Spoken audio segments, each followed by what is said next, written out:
Um, Welcome everyone. My name is Demeester.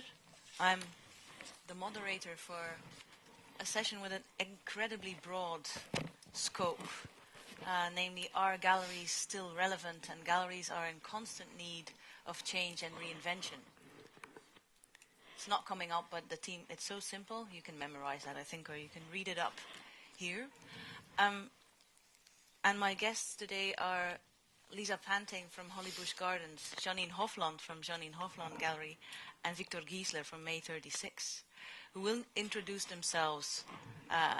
So there's no need for me to read out your biographies, which I thought was maybe remarkable. As a curator, I wondered why none of the biographies actually lists the artists that you represent. Well, I would think that that is the core business, but maybe we can come back to that later. In preparation of this panel, I had to prepare because, as you might have read in my biography, I'm not a gallerist. I run a non-profit art center called The Apple, and our only association with maybe the gallery scene, or it's a very strong one, is a collaboration with the Fair Gallery on a program called the Gallerist Program. It's a curatorial program for aspiring gallerists, or a practical training program for working gallerists.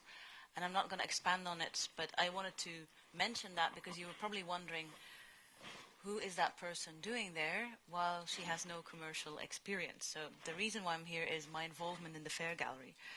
And in preparation of our panel, I think I read a little bit too much Jerry Saltz. Maybe some of you have read his recent articles in the New Yorker, or the New York Magazine, where Jerry Saltz expands on a number of cliches that I think rule the art world, or the art world ecology as we know it right now. And I've also read a little bit too much, I think, you kind of very praising articles on Colin Deland. And I was just mentioning to Victor Gisler, I think Colin Deland and American Fine Arts are the curator's gallerist. We tend to sort of make him more legendary than he was and accentuate the public programming of the gallery as a kind of model to aspire maybe even for the future and to be nostalgic about. But in reading up on Jerry Saltz and Colin Deland, what struck me was actually that if we talk about the mid-scale gallery, and I think that's our starting point for our panel, is that there's a number of cliches that keep on returning. And Noah has already mentioned them, partially, but it's a number of cliches that I find very difficult to see whether or not they truly apply to gallery practice. And one of them is the constant and incessant stressing of jumbo and juggernaut, the importance of jumbo, juggernaut, supersized galleries. I think last year's Talking Gallery, we spent half of the time talking about blue chip galleries, how annoying they are, how big they are, and how we could actually avoid them. But it seems to be a returning topic. A second cliche is the disappearance of the mid-scale gallery. That's one of the articles of Jerry Saltz that is actually worth reading, where he talks about the disappearance of the gallery show, and he points out the fact that Nicole Klagsbrunn, Harris Lieberman, Stella Lohaus, Klosterveld have all closed down shop in the past year, and that this is a kind of a hint of what is yet to come. It was already mentioned before by Noah, is the mushrooming of fairs, the incessant increase of the number of fairs that we feel we need to attend. Maybe also the fetishization of old school informality. And that's probably my more curatorial approach, is that I feel that amongst young curators, we tend to look at galleries like American Fine Arts, like Wide Wide Space, like MTL, and romanticize the informal approach and the community type of approach they had. We tend to see them as, oh, in those galleries you had a community of kindred souls, and those galleries were a social space, those galleries where group thinking happened. But we didn't experience those galleries, so we romanticize them and project them on the future of the mid-scale gallery. And I think the fifth kind of maybe cliche about the gallery world is, again, more from a curatorial perspective, so you have to counter every cliche I mentioned, is the complaint about the contestedness of the gallery as an interface between artistic practice and the economical field. That we feel that galleries today have a public role, not just a commercial one, but there's an incessant kind of tension or a paradox reigning there. What is commercial value? What is public value? And how do we actually talk about that? So I think I would like to place our discussion in the light of those 5 cliches, but then frame it positively and talk about potentially new models of, not of survival for the mid-scale gallery, but new models for the mid-scale gallery to profile itself in a changing art world. And I sent Victor, Jeanine, and Lisa these cliches, but they're so overwhelming and big that you've all felt like, well, it's not really interesting to respond to that. So all of you have prepared a more personal statement in relation to your own gallery, apart from Victor, who's going to immediately respond to one of my questions in relation to how do you see the future of the mid-scale gallery in relation to your own practice. And Jeanine, you said you wanted to start. If you still feel like doing that. Yeah, of course. Yeah. Someone has to do it. My name is Jeanine Hofland, and I opened a gallery in Amsterdam 3 years ago. And I want to, as Anne said, I think it's difficult to respond to these questions from a more research-based point of view, because I never did an education to become a gallerist, and I think so I try to respond to this from my own personal perspective, so I hope you won't see this as a narcissistic way of sort of profiling my gallery here, but I'm just trying to pose some questions that I'm confronted with on a daily basis. And I sort of wrote down some text, because if I start to talk from my head, it won't get anywhere structured. So I hope you will get a bit what I'm saying. I made a PowerPoint presentation with some images to address what I'm talking about if I talk about my gallery. So, in order to think about the future role of the gallery, I can solely speak from my own perspective as a young gallerist who opened a gallery in Amsterdam only 3 years ago. As stated in my gallery objectives, I am open and critical to my own position and function as such, since I believe I have to in order to work towards a sustainable model within these current times. And let's not forget that I am still in the process of setting up a gallery. And yes, one might think I am crazy or enormously naive to open a gallery in the first place in these current times. As many gallerists, I learned the craft through working as an assistant for another gallery, though I never intended that profession as a prelude for my own space. To the contrary, I left my job to find my new role within the art world, quite explicitly nowhere near a gallery context. Although I love the centered role of the gallery, the long-term engagement with artists, connecting the whole field of art via artists, collectors, curators, critics, and the public, simultaneously I found that role ambiguous and full of contradictions. When ambitiously thinking about different roles that might suit me within the art field,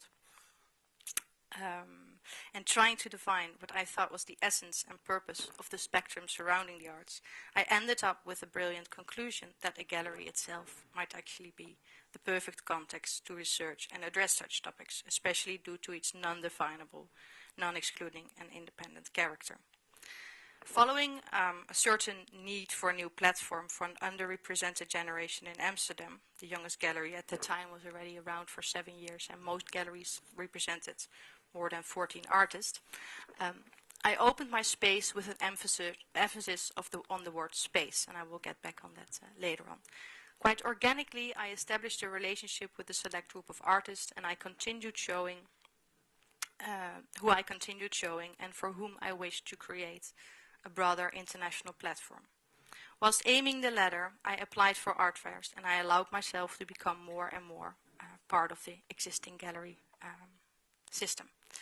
Although the art fair extends the activity of my gallery to a larger arena, I am not yet in the financial position to advertise or just try out art fairs randomly. And we cannot be the curatorial window dressers for the commercial top end, can we? I therefore have to be strategic and careful in choosing to which fairs I apply, and that currently means no more than 2 or 3 fairs a year. For me, here lies the main clue in relation to the question of survival of the young gallery, and to start rethinking the current mode operandi. How am I able to survive and build a sustainable, international-orientated gallery model within these current, less optimistic financial times, whilst the art world still operates on the bias of a flourishing market. And yes, this market might be flourishing at the top end, but realistically not for the younger generation like me. Of course, every artist aims for international recognitions, and it's indeed one of the tasks of a gallery to strive for this, according to my opinion. If it's too long, and stop me.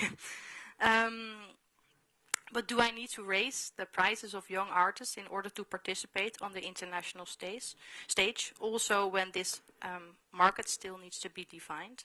And do I therefore need to exclude a younger, maybe experimental generation of local buyers?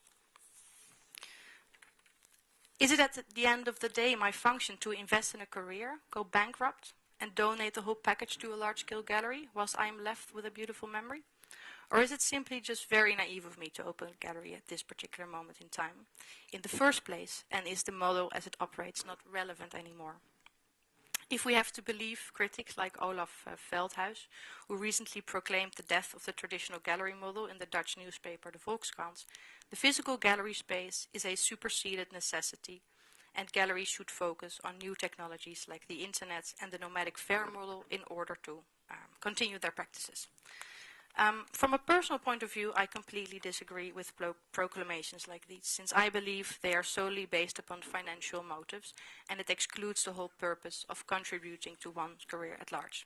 I still believe in the relevant and distinctive character of the gallery, to give stage to the new, build upon long-term engagement, to provide the entrepreneurship in order to let the artist function in an autonomous context, and to sell in order to preserve and contribute to the continuation of the arts. But to get back to my question, how can I, as a young gallery, maintain this role within the current field? I cannot answer this question, but instead I repeat this question every time and time again. I start working with an artist for who I wish to contribute to his or her career. I do believe in art fairs, in their essential function, but I also believe a young gallery can gain more sustainability by focusing more on local resources, without losing its essential goal for international recognition of the artist and becoming too provincial. I therefore think we should not underestimate the capability of physical space and geographic positions when discussing new models. As addressed previously, for me my space is a very important asset in my day-to-day activity, as you also might see in the PowerPoint presentation. Where was I? Day-to-day activity.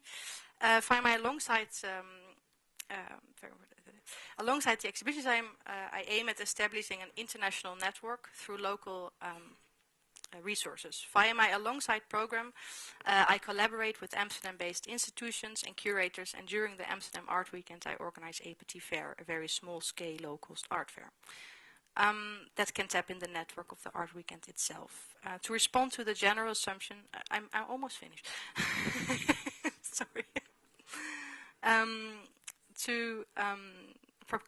To respond to the general assumption of this approach, I am not proclaiming that a gallery should become or even take over the role of a non-profit institution. To the contrary, I rather address the capability of the cooperative model for the art field at large, in order to maintain the constant renewal of the arts, and so the importance of the gallery.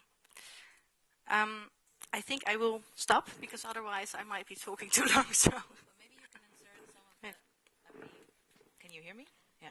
Maybe you can insert some of your further questions in the conversation. Yes, because I actually wanted to suggest to ask a first question to Victor, just to break it up, because you mentioned a number of very clear nodes that you stick to as a young gallerist, and I wondered about how Victor feels about that from his experience, because I think one of the things that struck me is that in the first part of the morning we basically talked from the market. In a way, how can you as a gallery respond to the market as it develops now? But I wonder how, as Jeanine hints at it, how do you think as a gallerist from the needs of artists? I mean, what do artists need at this point in time in this kind of market? So not from the perspective of survival of the gallery system, but more like, do artists need gallerists, or do they benefit from having agents or production agencies? Is the infrastructure of the gallery still a necessity not for the audience, but for the artist whose career you want to support? That's a question. It's a big question, but... Well, first of all, Victor Gisler Bay 36 gallery is what I stay for, written down here. May 36 stays for the combination text and image, goes back to the national paintings by John Baldessari in the 60s. This is how I started the gallery, and now working with the third generation of artists. What I do is show, tell, sell. So I'm passionate about what I think amongst the zillions of people doing something for other people called artists, I want to show. And I want to tell about them, and I want to sell them. At the same time, I'm in a business which is selling art. So I have to try to connect myself with the collectors and the artists in that business and benefit from it and get it out. The artist today, I can't speak for every human being who is doing something for another human being called artist, but I can speak about the people I work with. They still think that the gallery show is essential. They love the fact that if they show with me, they do not have to sell. I never push a pressure on them. I want to see what the mind has produced next. They come to the gallery space. I kept it small because I didn't want to get under pressure. I want to be free. I didn't want to do a super tanker. I could have done. I don't want that because this niche, this people-to-people business is what's interesting. You have a dialogue with the artist, you do the show, and in the positive way, something turns out fantastically. Maybe not right now, but over the long run, because honestly, in the end of the day, we are all doing a cultural work. Even though we talk about big galleries, auction houses, everything like that. But I'm coming from a generation where the art of today belongs to us, is essential. And us are we, and today is the art. If it goes in a direction where it's just a product, we heard from Noah, and we all, have a problem to deal with that, we have to find a way to go against and to promote artists. Would you say that is the continuing fundamental role of the gallery? There's a lot of artists probably to come who do not want to go that alley. They still have something to say. Why do they need the gallery for that? Because in the space of the gallery, the object or whatever they produce has a one-to-one meeting point. I tell you, an art fair, it doesn't serve that way, unless you do a solo project or something like that. It's very, very hard on an art fair for an artist with one piece or two pieces to have that flourishing. But when you do a gallery, you have the space. In the space, you could call it now, maybe it's a training space. It has lost a lot of its nature from the time Albert started to when I started to when she starts. I completely agree with her that this, since it's a people-to-people business, it's very, very crucial that you can have this gallery space with the artist and you meet the work. But then the system, the art business, provides us now with the selling platforms of art fairs plus the internet. The internet is not the solution to make a connaissance with an artist. Only if you know it already. If you know the artist, if you see the piece, if you are informed, you may click buy. Or let's say if you are just a decorator, if you're a buyer. Oh, I like it, click buy. But that's not the collector. There's nothing to do with the use of art I stay for. And how do you make that space sustainable in a changing economy? Well, if I always try to surprise myself, and this would be big surprise if I can answer that easily. I truly, truly think it's coming out of myself, with other people in this room, build up access, defend, maybe even find a way that education is sexy. I'm the real deal. You know? As the counterpoint. Yes. Why, how can I capitalize education now? Like Albert, 40 years. Me, 25 years. We know the career of an artist, the mind of an artist. We know when he did this and this and this. We could be of great servant to collectors. Okay, we are not the biggest. So obviously we have a problem to brand our knowledge in the business model we are in. I don't have the key to it. So is that one of the main questions, is how to capitalize in a way your expertise without Absolutely. becoming an advisor? Absolutely. And to continue with what you showed, the program, to continue. Because there is a problem for an artist who really has a great mind and wants to continue with these super galleries. The discourse is missing.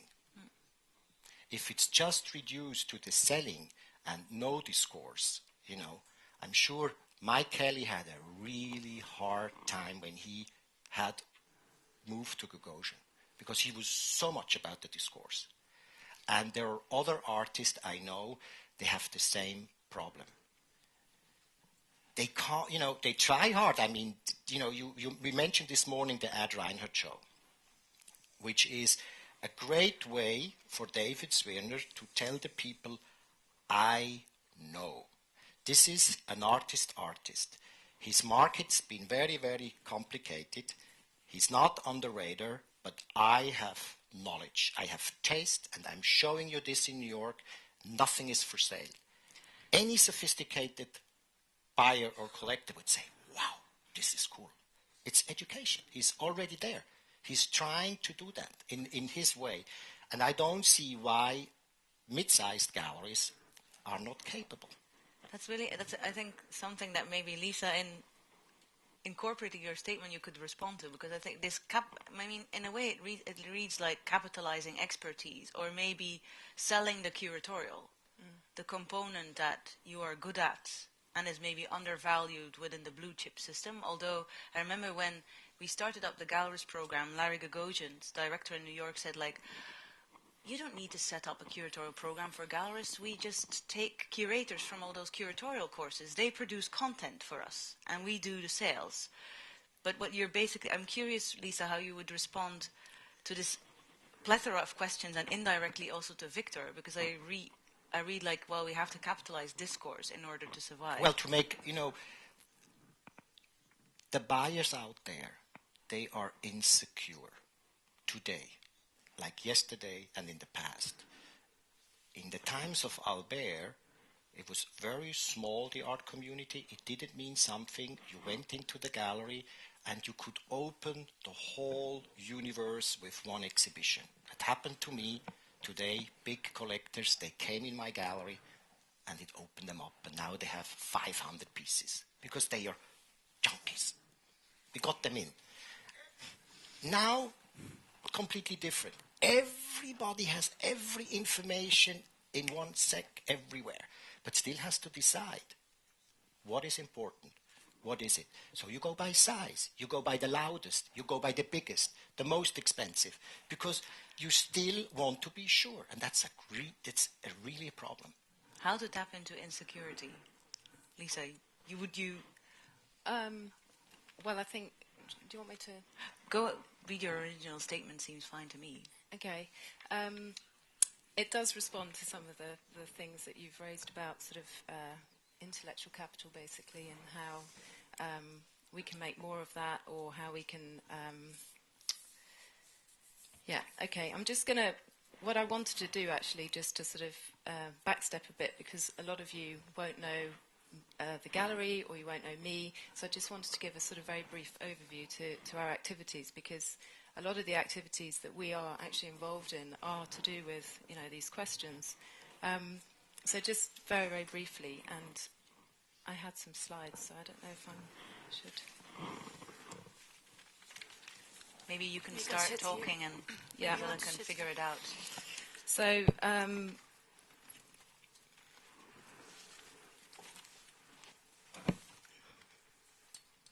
I basically come from a sort of non-commercial background before the gallery, and it was working with Johanna Billing, a Swedish artist, that sort of prompted us to open the gallery in the first place, because we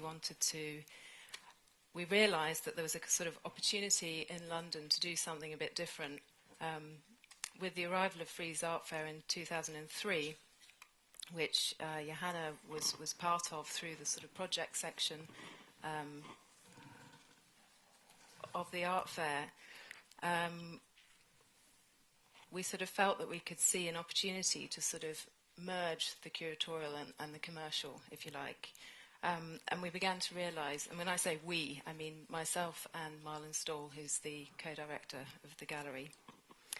So we sort of went from a commissioning model of working with artists on maybe 2 or 3 projects a year, through to wanting to start a gallery because we were interested in this sort of long-term, and maybe slightly had a romantic idea of this sort of long-term relationship with artists. So after the sort of encounter of the fair in London, at the end of 2005, we opened a small space in Bethnal Green. We were also quite inspired by, and you know, again, we didn't really know much about... oh, no? Okay, thanks. There's just one slide. Yeah, Ah. they will be just for now. Sorry. We were sort of inspired by galleries that we'd sort of read about or knew about in Europe, or the rest of Europe, I should say, because we're also Europe, even though we like to think of ourselves as not. So galleries like Conrad Fischer, you know, I was also really inspired at the time by Buchholz and others. So we were looking at those sorts of galleries, and we also really wanted to do something else. We didn't want to just construct a gallery through other people's artist lists. It was really important to us that we started with artists, that we created the kind of context and the milieu, and that we went on this kind of journey of evolving a career and a discourse. So I'd say that still to this day that about 65% of our artists were primarily represented by ourselves. The other thing that was really crucial to us is that we represented as many women as men, because actually in the UK only 5% of UK galleries do so. And this sort of question of gender was something that I was very invested in. So we work with a blend of the commercial and the curatorial, and I'd also add to that the educational.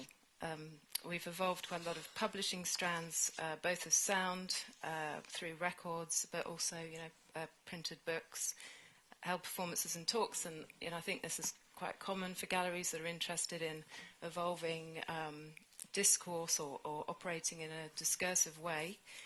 And we also held projects like we did a residency one summer in a small town in Sweden where we commissioned 20 artists to come over there and spend 6 weeks and place work around this very small old mining town in the sort of northwest of Sweden.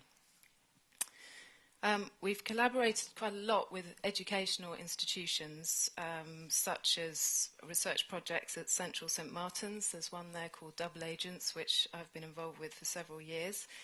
And we're also currently working on a project with Goldsmiths, which has several research questions around the market, including relating market and institutional data and analysis to existing concepts of art's value formed through artistic, critical, art historical, cultural, economic and sociological research. So, I mean, these questions are really about how we create and attribute value to work, and how artists actually sort of manage to navigate the system, if you like, and how we can, how galleries sort of participate in the creation of cultural capital. We're also involved with the Gallerist program at the Apple, working with Anne and colleagues through the Invented Fair Gallery, which involves colleagues Jan Mott, GB Agency, and Rasta. Okay. Lisa, may I briefly interrupt you? Because Yes. I'm sure you still have a lot of interesting material to provide us with, but I'm also a little bit worried about the time. Because you talk about this mix of the commercial, the curatorial, and the educational, and to be really, really blunt, how do you make that economically viable? Because I can see the beauty ideologically in each of your statements, which go in a very similar direction, but I don't see how you can make that economically viable for yourselves and for the artists. Okay, this is an example actually of such a activity, I would say. It's an exhibition with Andrea Buttner, but looking at the work of Grieshaber, who's kind of a strange figure in German art that this artist is interested in. And here we gave her the platform to blend her kind of curatorial and artistic practice, through which certain questions emerged, which led her to make a particular body of work. So this is a project which is completely uncommercial in a commercial space. We didn't sell anything from this show, but further along the line, the thinking that she sort of developed with this project is something that then becomes artwork, became a curated show at Gdanski in LA. I mean, so it's sort of, there's potential to use this this knowledge that's generated, if that makes sense. That's interesting. Yeah. Interesting, yes. You need to provide really, really long lines to also create revenue. That's true. Yeah, but that's true. I mean, it's. But it's in any case. That's the game. I mean, you don't make shows for a short-term return. That just doesn't really happen unless you happen to have whatever it is of the moment. If you put on a New York abstract show right now in London, you probably would sell it. Mm-hmm. Mm-hmm. But if you're actually interested in cultivating your artists and creating a discourse, then you need to think about it differently. I don't know if that answers your question. Yeah, absolutely. But maybe I'm trying to tease you out because No. It's a very, very good question because in the end we are in a situation. I think that we have more buyers than collectors. The buyers today, they are everywhere, and what she just shows us, you need really a kind of a sophistication. And she's trying to educate the people within the system. Like if Gdanski, who has an interesting gallery in Los Angeles, shows that, you can be sure that the people he educated there around his nucleus are going to look at that. Mm. And these builds access. The problem we all have is that from the gallery itself, we have too little return of sales. Let's say some have 20%, some 40%, we saw the chart. Then we have to go to the art fairs. In the art fairs, we play against the biggies and pay the same thing. We pay the same rent. And now you take a project like that. This is for sure something for very, very few people on an art fair. If you look at the amount of people going through an art fair and buying, this needs a very sophisticated group. And the gallery has to pay an enormous rent at that place to promote that thing. It's already when it starts, it's lost. Unless it has a lucky punch with one of the sophisticated big collectors a curator brings to that booth. Or another colleague says to the collector, hey, this is really great, go.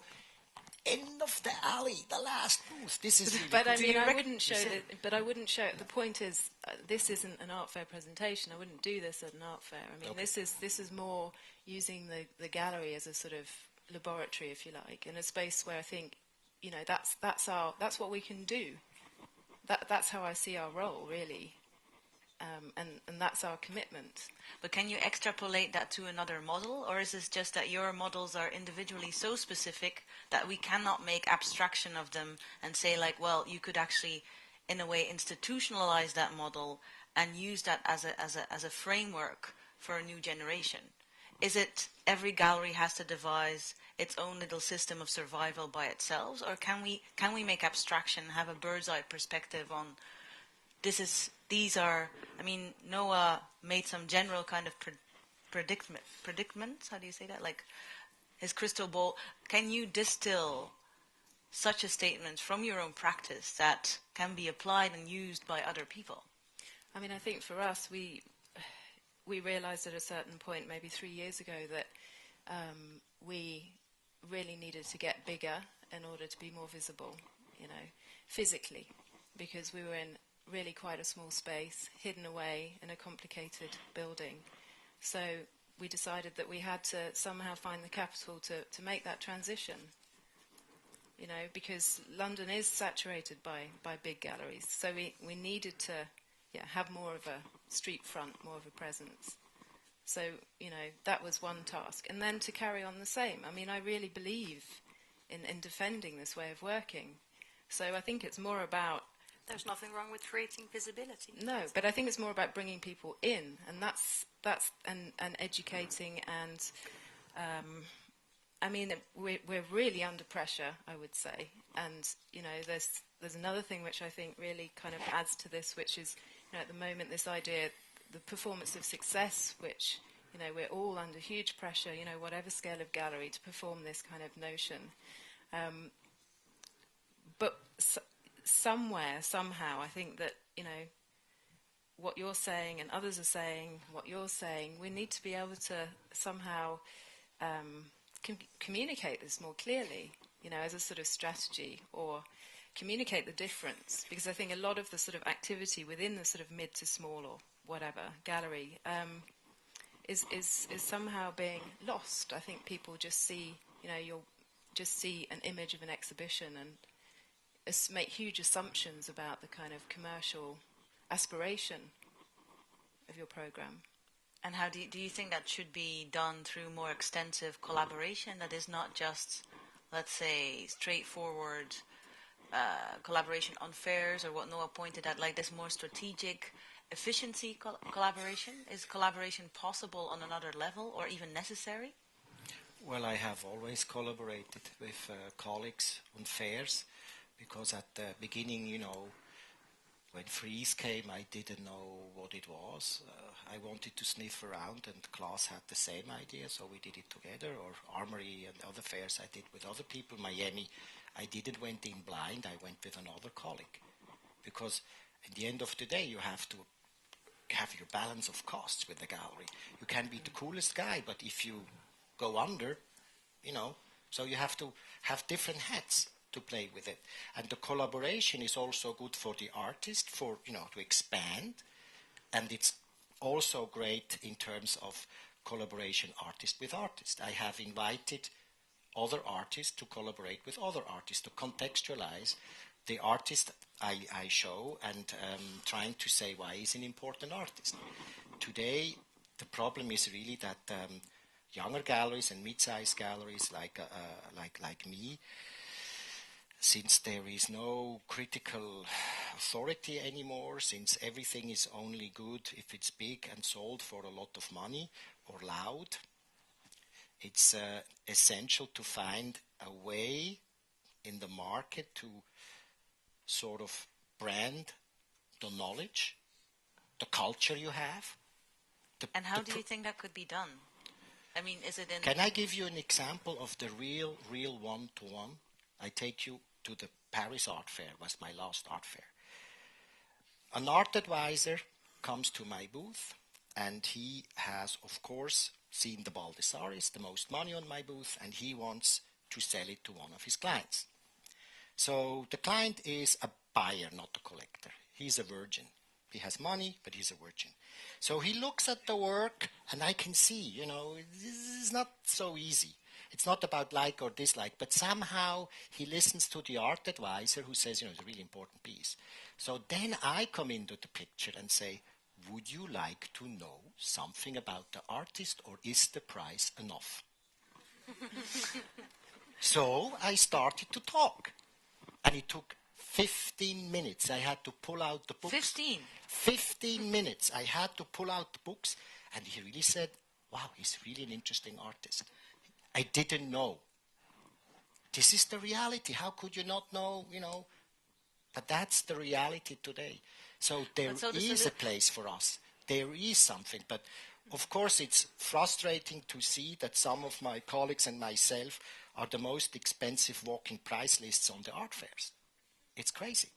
But how do you remedy that? Maybe I'm too much looking for solutions. We still have, I think, about You 12 have to minutes fight time. against it. I think as a young gallery, you should be realistic and adjust to financial situation. And what I'm trying, well, from my perspective, I try to not do all the art. I don't go with the pressure of doing all the art fairs, because I think it's very important that the young galleries sustain, that they don't go bankrupt due to this pressure. And I think if you would adapt to that and also try to focus on what you have in your space and show the work, I think that can be sort of against the general mainstream. Yeah. But how do you create more, as I think what Victor mentioned, and Lisa and you as well, how do you create more visibility for that more public or educational side of the program that makes you different?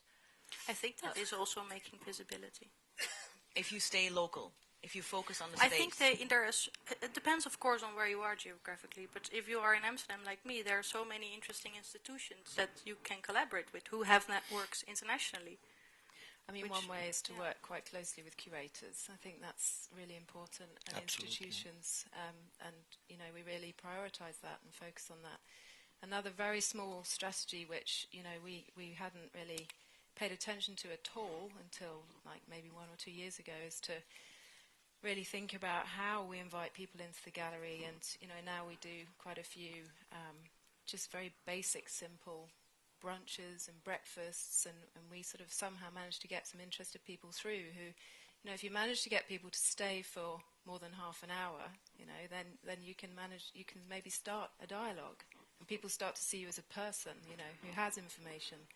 Who has a passion about what they do. In an ideal world, you would have the passion, the intellectual part, mixed with the capacity of being a social lion in your town. And everybody knows if you go to, let's say, X, I know these persons are there and I want to see them. They go to a gallery. Very cool.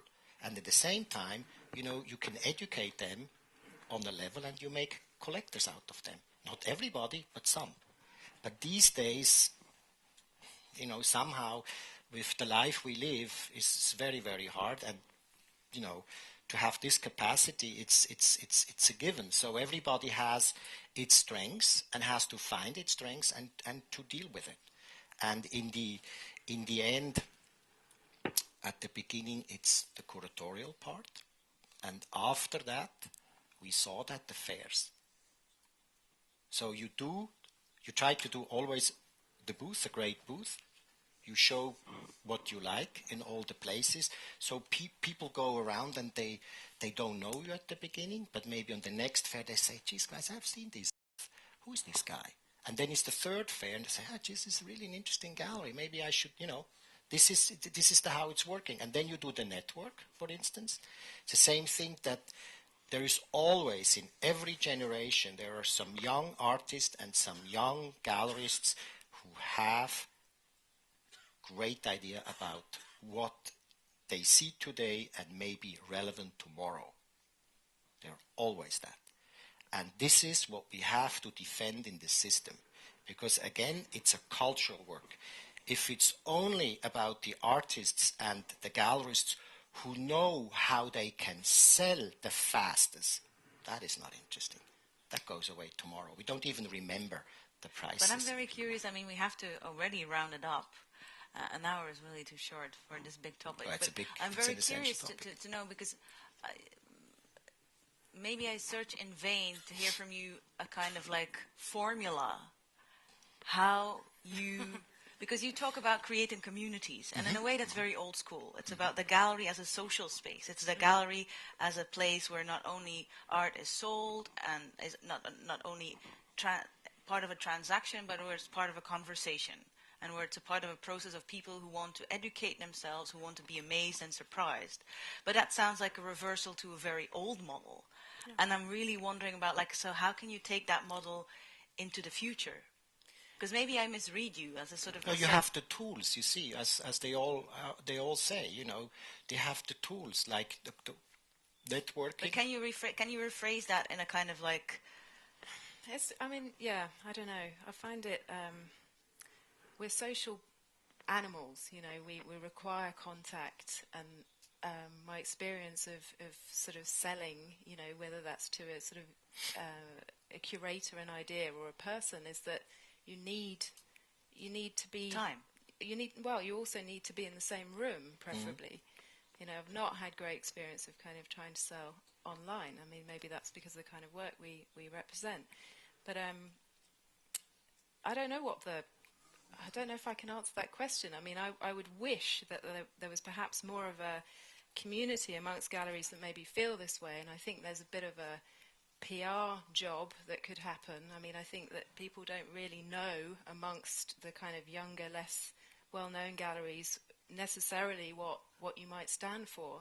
So, I mean, maybe there's a way of creating a forum that's, whether it's a website or, you know, whether people actually write. You know, I think that there's space for gallerists to start actually articulating some of their ideas and putting them out there. I think that doesn't happen so much anymore. A journal for Maybe. gallery studies. Well, there is such model which is the model. You know, models they change all the time, and I'm of a generation where my model, let's say Leo Castelli or before him Sidney Janis, they're so past, you know. Hardly people remember, you know. But younger people now, they start, if they make the research and they want to learn about. Or you mentioned Colin Delenn, which, you know, hanging out with him in those days. Poor guy, you know, he did not have it balanced. It wasn't that gallery. I mean, he really suffered. And it was really artist base. And he went bust. That's the fact. And so did other people. And he mentioned Conrad. Conrad Fischer supplied the art system. He was a great eye. And this is what I mean. You know, there's always people who have that, and they supply. And this is what we have to defend within the system. Okay, the system now has the fairs, the system has the internet, but it's still art. And it was a great quote Albert made. You know, we should never forget that.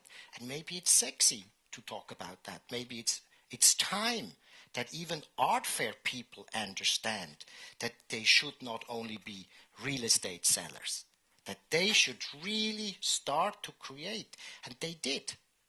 The Maybe best fairs did it. They should hire you to promote that message. Because I think you've been very convincing. Well, I served for Basel many years. We saw that. Expertise. We saw that, you see. But I have to cut you short, because Okay. already I've been very bad moderating and letting you speak extensively and actually totally exclude the audience, who now has about 5 minutes to ask, I'm sure, a whole series of questions.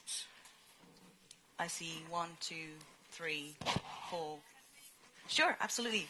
Albert can sit on my chair.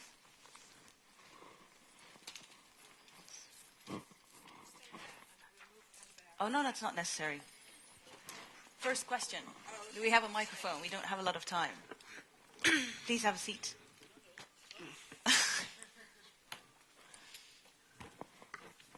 There's no microphone? Yeah, I've got it. So I have 2 questions. The first is to Lisa, just to explain what the Fair Gallery is and how it operates, because I've heard a lot about it, and I'm just kind of generally curious. Okay. And I think somehow, as I tried to allude to, probably not super successfully, I have this idea that certainly for the smaller mid-level galleries, there's some relevance commercially, but also critically to the power of networks. And I think what you're doing is interesting, and I'm curious, as I'm sure many other people are in this room, about learning more. Okay. The second is more to Anne. There's this whole romanticization of somebody like Colin Deland, and Victor brought it up as well. Colin, as some may know, many others may not, was also the founder of the Gramercy International, which is the predecessor of the Armory Show. So, how do we digest this fact that a lot of these fairs were basically set in motion by these dealers, and that their legacy actually was to create this system that's now we're talking about basically that system devouring their core business.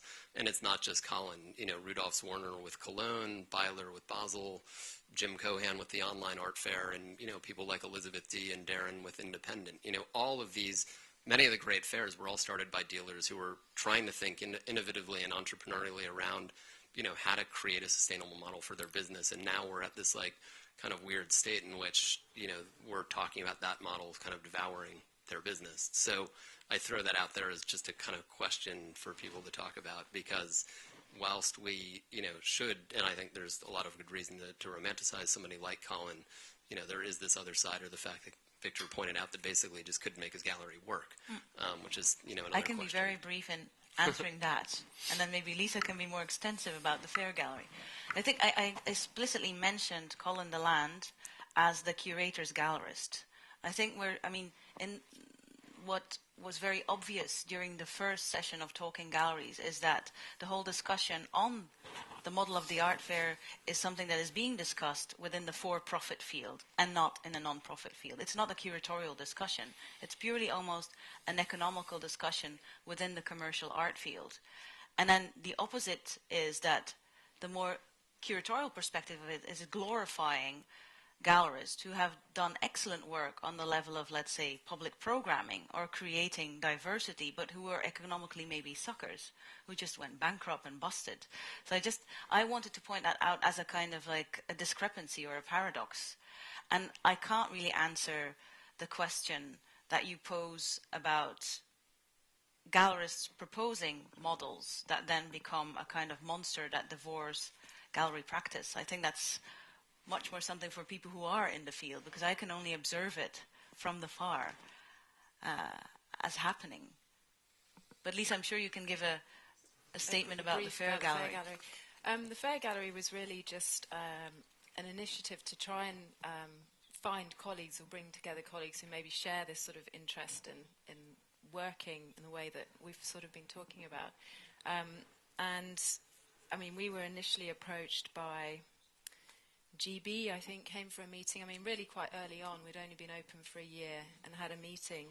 And they knew we were going at the time, it was 2006, we went to NADA in Miami, and Rasta appeared on our booth and started talking to us. And basically we found out later on that they were sort of both checking us out to see whether we would be suitable bedfellows for this collaboration. And the idea initially was to invite a curator to curate a booth under the pseudonym The Fair Gallery at an art fair. And the Fair Gallery manifested itself twice in this way at Frieze Art Fair, 2007 and 2008.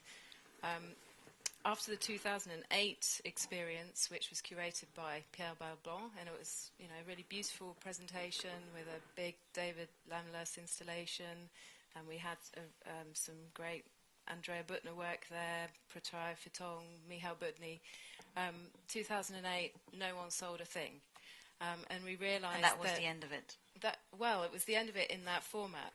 And despite our aspirations to kind of work curatorially within the fair, we realised that, maybe the price was too high. We couldn't actually afford to take these risks.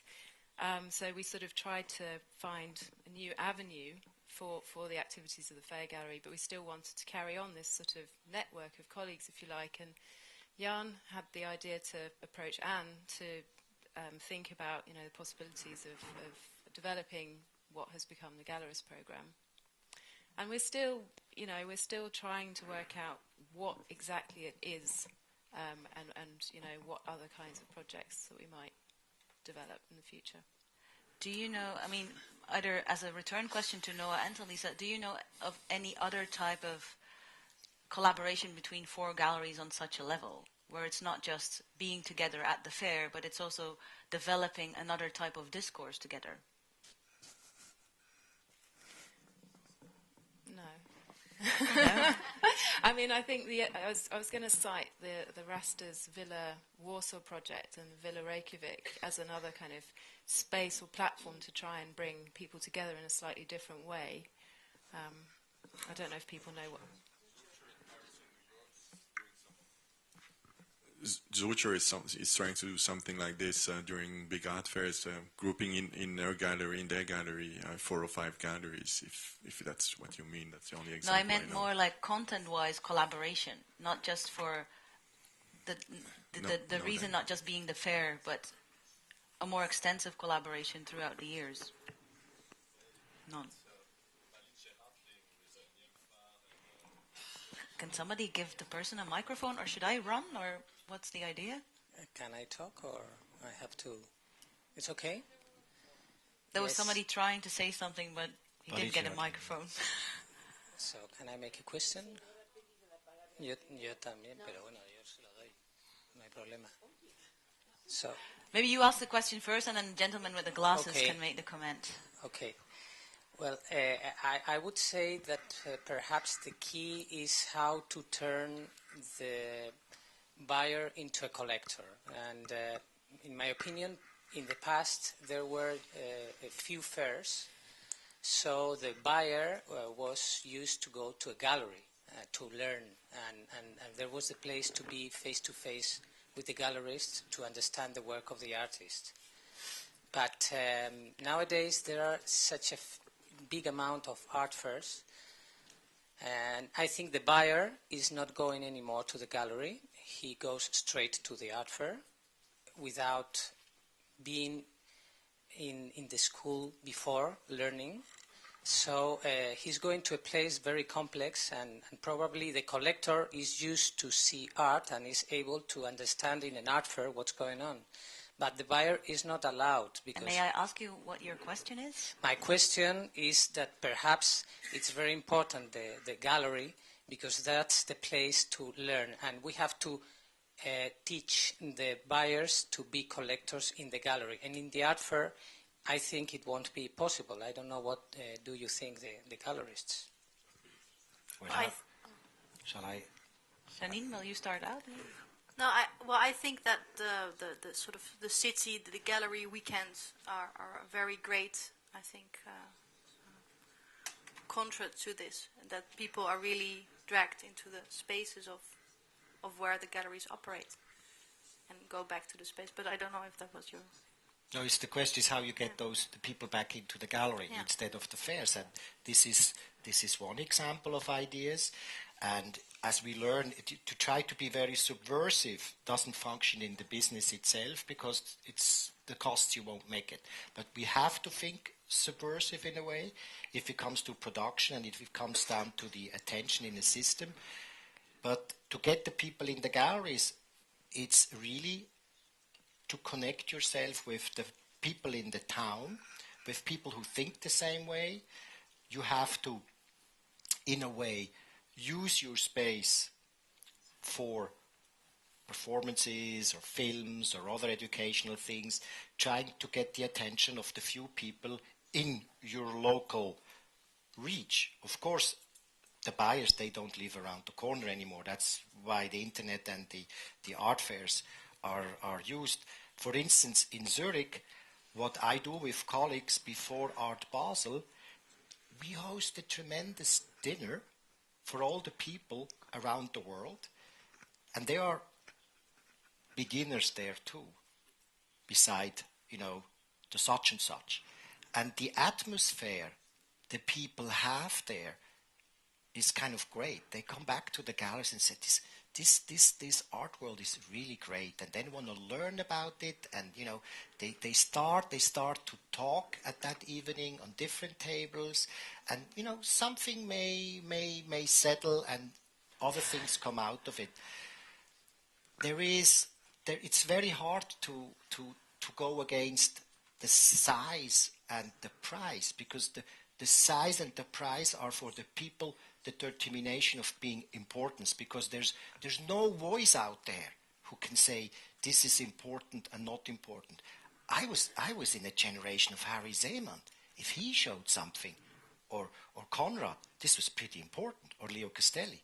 Today, sorry, there is no one out there except someone who says, I show this young artist, he doesn't have big shows, but it's $250,000 and tomorrow sold is going to sell for 500,000. You better buy it now. This is the importance. on this apocalyptic note, we might switch to another question. I don't know where the microphone is. Can somebody tell me who has the microphone? Because otherwise I can't moderate a conversation. I have a question, because in other fields of knowledge, because I think art is also knowledge, the collaboration with university and our schools are very important. And I want to ask you if the galleries needs to interact more with the university, because university and our schools are now the first step of the knowledge. And I think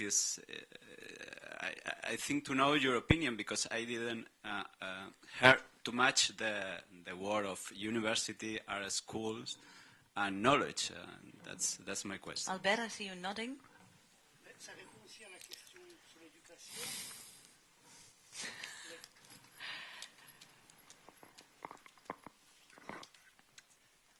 Dans les galeries, ce que tu disais tout à l'heure,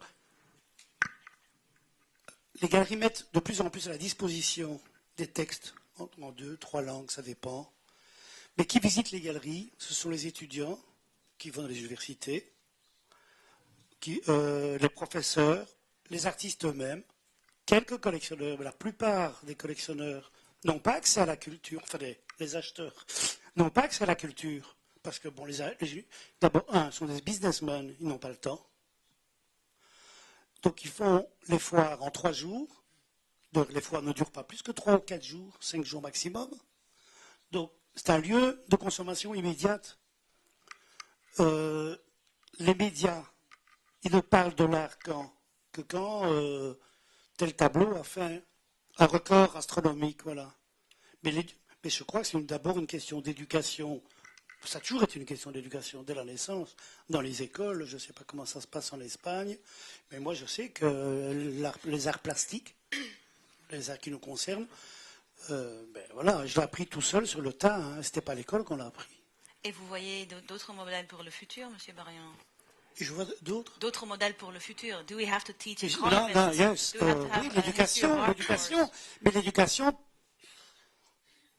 ne touchera qu'une génération qui en fera ce qu'elle voudra après. Mais à part quelques collectionneurs ou acheteurs qui sont un peu collectionneurs, qui lisent les catalogues, qui regardent, qui lisent les revues, honnêtement, il n'y a pas beaucoup de gens qui lisent les revues. Moi, j'ai plus le temps de lire les revues, je regarde les images. Et je regarde les publicités. Vous avez vu Art Forum, ce que c'est devenu? Je lis pas Art Forum. Non, ben voilà. Ben moi, j'ai connu Art Forum. Je reviens, je suis nostalgique. Il y a 40 ans, c'était considéré comme une revue marxiste parce qu'il y avait des textes qui étaient très engagés, très durs.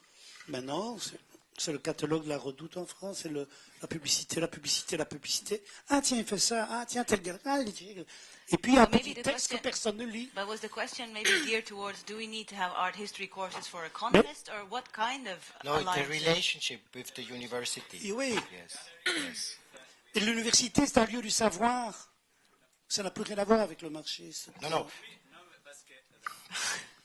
In other business like technology, sciences, all the companies that are doing business are in collaboration with university and with the people who is the persons who has a good knowledge about that. But it's happening. It's happening. I mean, I can only speak for Zurich. Yeah. Let's say if I have a show up, example, the last show of the Czech photographer Jitka Hanslova, the teacher for photography came with the class because, wants to show. Every year, since I have the gallery, I go for 1 day to the art school and I'm at their service, free of charge. I give it to the professor and say, call me. Usually it's a Monday. I will come and I will talk questions they have because they see the real ape. I'm a gallerist, the ape, like a giraffe, like a, they are 20, 25. They think, gallery, whatever. And I have to teach them the real thing in a way. And that they have to believe in themselves as an artist. Because on the long run, if you have a oeuvre, there you might even come back even 40 years you haven't sold a piece, but maybe one day comes the train. And if you don't have the work, you can't jump on the train. We have time for 2 more short questions. And there's a lady sitting there who's been wanting to ask a question for a long time. I almost forgot the question. There's a sort of battle on microphones. It's not really a question. It's more of a solution. In order to come to a solution, I think that the gallerist originally was a gallerist without an art fair. And then they joined forces and they started art fairs. So there's no enemy there because the people on the art fair are gallerists, no? So I think that there should be some sort of collaboration between the people on the art fair and the art dealer or the gallerist in the place where the art fair is, so that the artworks not shown on the art fair, people who are interested in more, they're delegated to. So a reform from within. You think the art fair should be reformed from within? You work together. Well, Mais de plus en plus, justement, ces dernières années, les foires, de plus en plus, essaient de remplir un rôle, entre parenthèses, éducatif. La plupart des foires amènent son programme, des panels, on fait venir des curateurs du monde entier. Oui, mais on peut aider. Oui, on peut l'aider. Oui, oui. Mais dans toutes les foires, il y a ça, des conversations. Mais il faut voir qui va à ces conversations. No. There's the young gallerist over there. Ah, yes. There's another gallerist who wants to do the projects. There's the big gallerist like Gogosian, or the elder gallerist who's 40 years there, 25 years in Zurich, or whatever. And there's the non-profit organization. And all those people together are responsible for bringing art to the people. Yes. So instead of working against each other and saying, well, because of the art fair, my gallery, I have to shut down the place because everybody buys at the art fair. So an appeal for more collaboration for profit and non-profit. Yes. That's you. It. One more question, wherever the microphone is. If you feel an urgency to ask a final question, we can get you one. Nobody? Ah.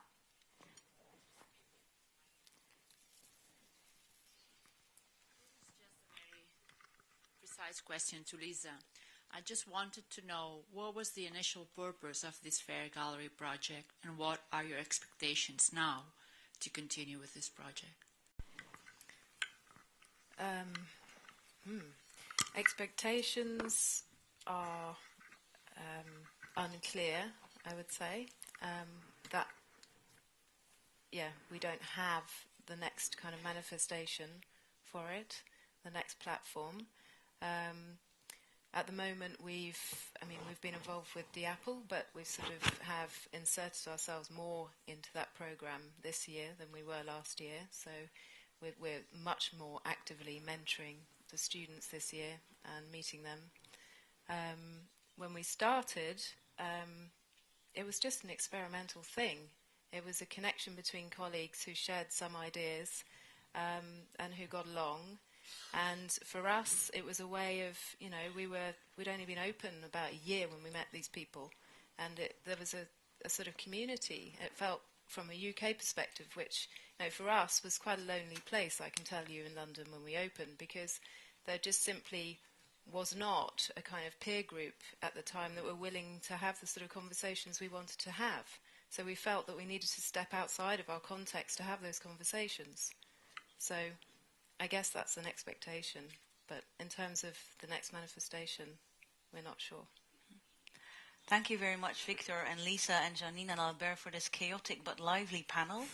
And I don't think I can summarize it, although Victor's done a very good job in trying to brand one statement for this panel as, in a way, capitalize your expertise or increase your intellectual capital, as Lisa would say. And I'm very curious how maybe this idea will be developed throughout the 2 days. I would go further. Brand what a real gallery is.